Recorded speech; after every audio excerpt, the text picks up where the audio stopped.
دین vibes, دین کی آواز۔ الحمد للہ وکفا وسلام علی اتقا اما بعد اعوذ باللہ من الشیطان الرجیم بسم اللہ الرحمن الرحیم قل هو اللہ احد اللہ الصمد لم یلد ولم یولد ولم یکن له کفوا احد صدق اللہ العظیم۔ گزشتہ دنوں میں ہم نے یہ پڑھا کہ سورۃ الفیل جو ہے اس میں نبی علیہ السلام کی ولادت مبارکہ کے سال کا تذکرہ ہے۔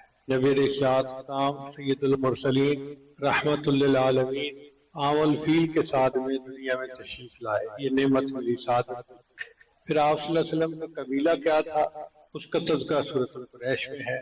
جب آپ نے نبوت کا دعویٰ فرمایا تو ارد گرد کا ماحول کیسا تھا اس کا تذکرہ سورۃ ارأیت الذی یکذب بالدین میں۔ پھر نبی علیہ السلام پر اللہ تعالیٰ نے کیا انعامات کیے، کیا خیر کثیر ان کو عطا فرمائی، اس کا تذکرہ سورہ کوثر میں۔ یہاں پہنچ کر اللہ نے اپنے محبوب سے ایک دو ٹوک اعلان کروایا جس کو بانگ درا کہتے ہیں، برملا اعلان، بے بانگ دہل اعلان کہ اے کافرو تمہارے لیے تمہارا دین، میرے لیے میرا دین۔ اتنی وضاحت کے ساتھ شرک سے بیزاری اور توحید کا پیغام نبی علیہ السلام نے پڑھا۔ پھر اللہ نے اپنے محبوب صلی اللہ علیہ وسلم کی کیسے کیسے مدد فرمائی اس کا تذکرہ سورۃ النصر میں ہے۔ پھر آپ صلی اللہ علیہ وسلم کا ایک بہت قریبی رشتہ دار تھا، چچا تھا، بہت خوبصورت تھا، بہت مالدار تھا۔ اس کے بچوں کے ساتھ نبی علیہ السلام کی رشتہ داریاں تھیں، بچیوں کے نکاح کیے ہوئے تھے، مگر وہ بڑا موذی انسان تھا اور نبی علیہ السلام کو بہت اذیت پہنچاتا تھا۔ اس کی بیوی ام جمیل خباثت میں اس سے بڑی ہوئی تھی۔ ان دونوں کے برے انجام کا تذکرہ سورۃ تبیدہ میں ہے۔ پھر اس کے بعد پورے قرآن مجید کا نچوڑ اور خلاصہ سورہ اخلاص۔ اگر بالفرض قرآن مجید کو کشید کیا جائے تو جو پورے قرآن کا نچوڑ نکلے گا وہ سورہ اخلاص۔ آج سورہ اخلاص کے بارے میں انشاءاللہ ہم بات کریں گے۔ اللہ کی شان دیکھیں کہ آج 23 کی رات بھی ہے اور جمعہ کی رات بھی۔ سورہ اخلاص جلب منفعت سے تعلق رکھتی ہے اور اس کے بعد معوذتین دفع مسرت سے تعلق۔ اب آ جائیے سورت کی طرف۔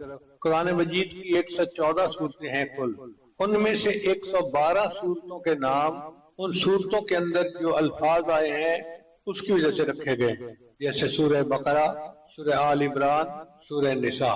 دو صورتیں ایسی ہیں کہ ان کا نام مضمون سورت کے مضمون کی وجہ سے رکھا گیا، ایک سورہ فاتحہ اور ایک سورہ اخلاص۔ اس سورت کو سورہ اخلاص کہنے کی 4 وجوہات ہیں۔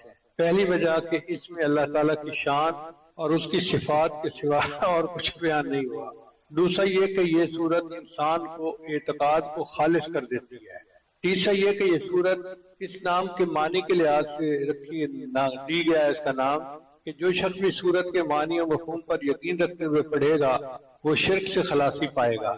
اور چوتھی وجہ اس سورت کو سورہ اخلاص کہنے کی یہ بھی ہے کہ جو بندہ اس اعتقاد کہ یہ بندے کے اندر اخلاص پیدا کرتا ہے۔ دوسرا نام ہے توحید کہ بندے کو توحید خالص کا پیغام دیتی ہے۔ تیسرا نام ہے سورہ نجات، یہ بندے ایک نام ہے سورۃ الاساس کیونکہ یہ توحید پر مشتمل ہے اور توحید تمام اعتقادات کی بنیاد اور اساس ہے، اس لیے اس کا نام سورۃ الاساس ہے۔ اور ایک روایت ابی بن کعب اور انس بن مالک کی یہ بھی ہے کہ 7 آسمان اور 7 زمینوں کو قل هو اللہ احد کی بنیاد پر قائم کیا گیا۔ اس کا نام ہے ایک سورۃ المانعہ۔ چنانچہ اللہ تعالیٰ نے اپنے نبی علیہ السلام سے معراج کے موقع فرمایا میں نے آپ کو سورہ اخلاص عطا کی ہے، یہ میرے عرش کے خزانوں میں سے ہے اور یہ عذاب قبر اور اگرمی کے عذاب سے بچانے والی ہے، یعنی جہنم کے عذاب سے بچانے والی ہے۔ ایک اس کا نام ہے سورۃ النجات کیونکہ بندے کو کفر سے دنیا میں اور آخرت میں آگ سے نجات عطا کرتا ہے۔ ایک اس کا نام ہے سورۃ التفرید، تفرید فرد وحید سے ہے، یعنی اللہ تعالیٰ کی توحید پر مشتمل ہے۔ ایک اس سورت کا نام ہے سورۃ التجرید چونکہ اللہ تعالیٰ ابوت اور بنوت سے پاک ہے، نہ اس کا کوئی باپ ہے نہ اس کا کوئی بیٹا ہے، اور اس سورت میں یہ عقیدہ بیان کیا گیا ہے۔ ایک اس سورت کا نام ہے سورۃ النور کہ اس سورت کا اعتقاد بندے کو نور ایمان سے منور کر دیتا ہے۔ 10واں نام ہے سورۃ الامان، یہ سورت بندے کو کفر اور شرک سے امان عطا کرتی ہے۔ اس سورت کا ایک نام ہے سورۃ الولایہ، چونکہ بندہ اس کو پڑھتا ہے تو اللہ اس کو اپنی ولایت عطا فرما دیتا ہے۔ ایک اس کا نام ہے سورۃ النسبہ، یعنی یہ سورت مشرکین کے سوال پوچھنے کے جواب میں اتری۔ انہوں نے پوچھا تھا کہ آپ کے اللہ کا نسب کیا ہے، تو اس صورت میں یہ مضمون بیان کیا گیا، اس لیے اس کو سورۃ النسبہ کہتے ہیں۔ ایک ہے سورۃ المعرفہ، کہ اس صورت میں اللہ تعالیٰ کی معرفت کامل بیان کی گئی۔ حضرت جابر عنہ سے مروی ہے کہ ایک آدمی نے نماز پڑھی اور اس کے بعد قل اللہ احد پڑھی تو آپ نے فرمایا اس بندے نے اپنے رب کو پہچان لیا۔ ایک اس کا نام ہے المعوذہ، المعوذہ۔ حضرت عثمان بن عفان کے پاس نبی اسلام تشریف لائے تو انہیں سورہ اخلاص، سورہ فلق اور سورہ ناس کے ساتھ دم کیا۔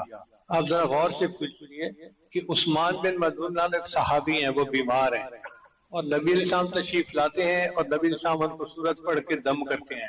تو ایک پتہ چلا نا کہ یہ دم کرنا ایک شرعی، اس کا شریعت میں ثبوت موجود ہے۔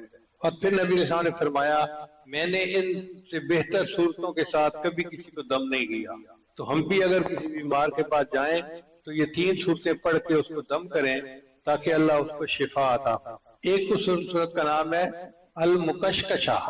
مکشکشہ برات اور بیزاری کو کہتے ہیں، کیونکہ اس میں اس کا پڑھنے والا شرک سے بیزاری کا اظہار کر رہا ہوتا ہے، اس لیے اس کو مکشکشہ کہا ہے۔ ایک صورت کا نام ہے سورۃ الصمد۔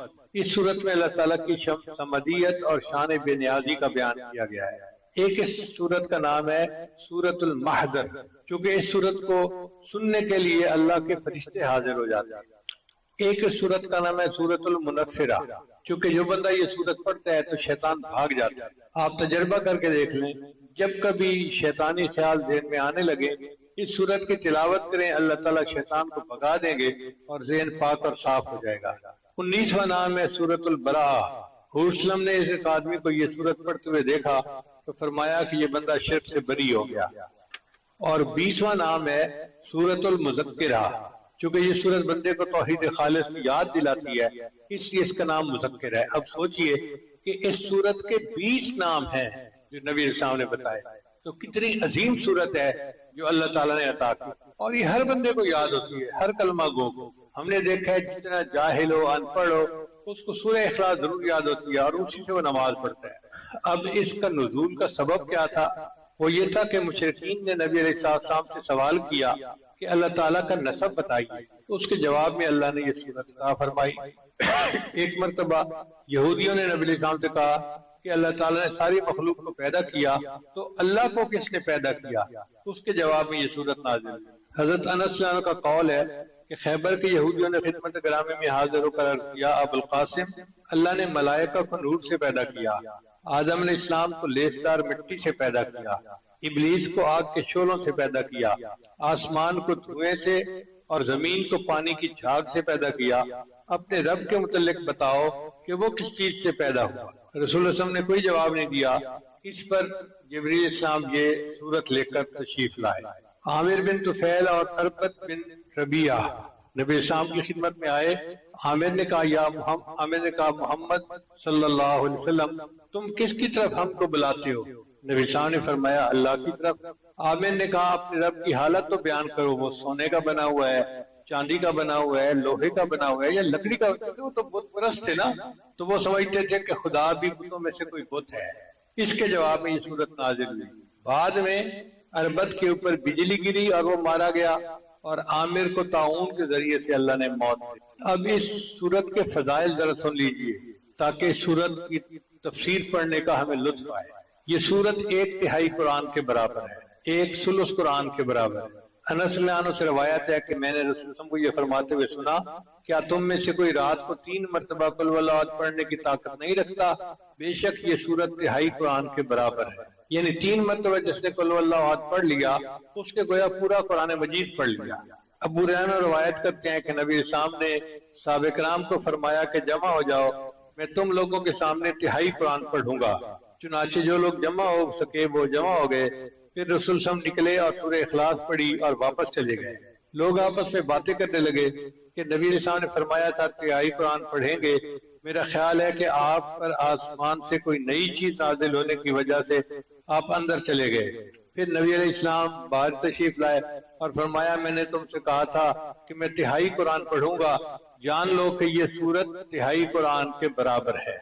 حضرت ابن عمر سے روایت ہے کہ نبی علیہ السلام نے فرمایا جس نے قل اللہ احد پڑھی گویا اس نے 1/3 قرآن پڑھا، اور جس نے قل اللہ احد 2 مرتبہ پڑھا تو گویا اس نے 2/3 قرآن پڑھا، اور جس نے قل واللہ احد 3 مرتبہ پڑھی اس نے سارا قرآن مجید پڑھ لیا۔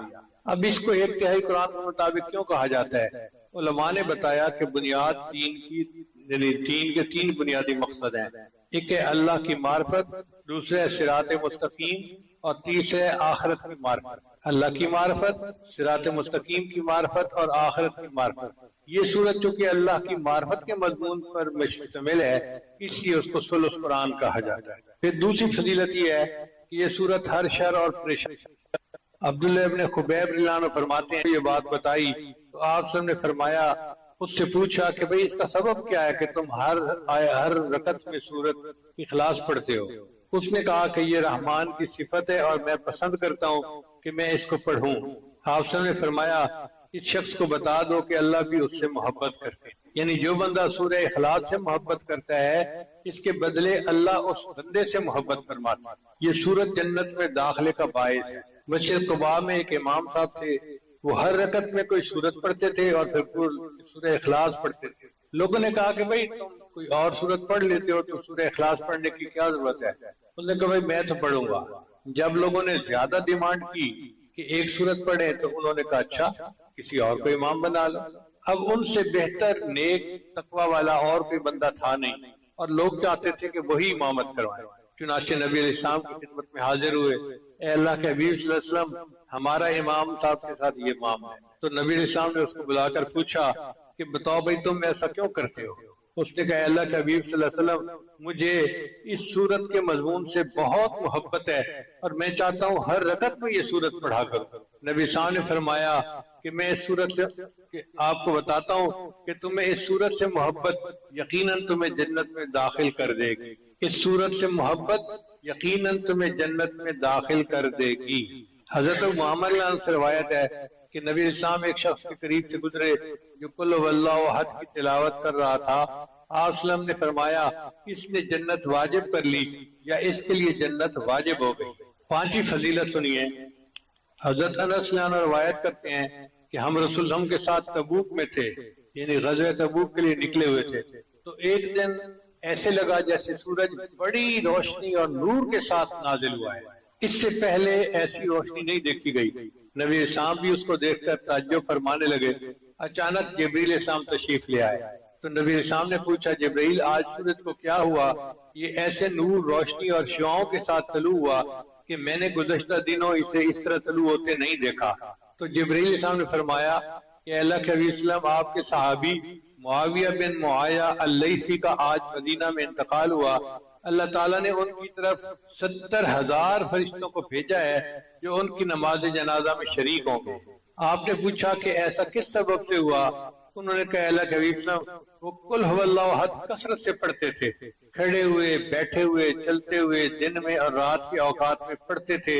اس عمل کی وجہ سے 70,000 فرشتے ان کے جنازے میں شرکت کے لیے نازل۔ پھر جو بندہ سورہ اخلاص کے ساتھ محبت کرے گا وہ جنت کے جس دروازے سے چاہے گا داخل ہوگا۔ جابر بن عبداللہ سے روایت ہے کہ نبی اسلام نے فرمایا، 3 چیزیں ایسی ہیں جو شخص مومن ہونے کی حالت میں انہیں لائے گا تو جنت کے جس دروازے سے چاہے گا داخل ہوگا، اور حور